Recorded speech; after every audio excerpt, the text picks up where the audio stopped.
Fret not, because I can explain it.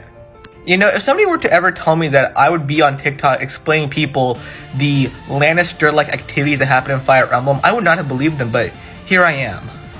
So let's start with Fire Emblem 4, Genealogy of the Holy War. When looking at genealogy, it is split into two parts. There's a Generation 1 and there's a Generation 2. We're going to focus on Generation 1. The main character in the first half of genealogy is named Sigurd, and Sigurd has a wife named Deirdre. And when looking at Deirdre, she has 3 kids.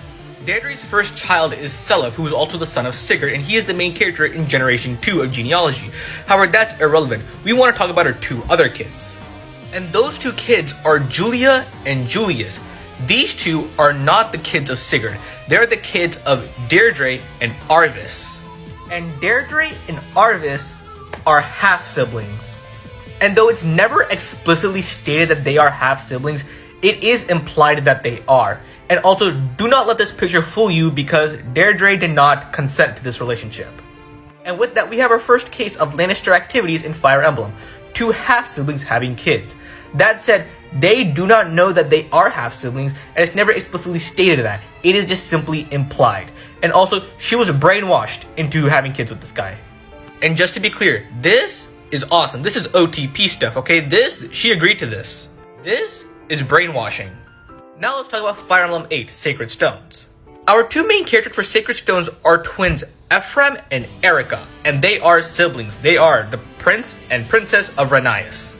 Now, if you've actually played Sacred Stones like I have, it was in fact my first Fire Emblem game ever, you would know that these 2 are legit siblings and they have no romantic connection whatsoever. They're legit flat out siblings, and that is it. Unfortunately, the majority of the Fire Emblem fanbase have not played Sacred Stones, and because they haven't played that game, they think that these 2 are like Jaime and Cersei Lannister. And this sentiment is so prevalent that the mobile game Fire Emblem Heroes, they make fun of that. And that's all there is to explain these 2. They're not actually in a relationship, however people that don't play this game think they are. And finally, let's talk about Fire Emblem Fates.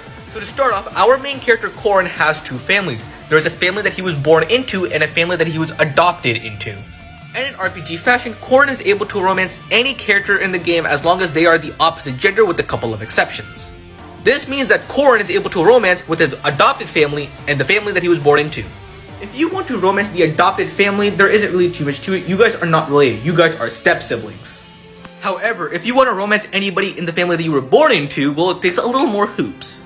It turns out that Corrin is not actually related to the family that he was born into. And with that, Corrin can marry one of his step-siblings or a member of his family that he was born into. Corrin also has the option to marry this girl, who's literally his cousin. These 2 being cousins is never mentioned though.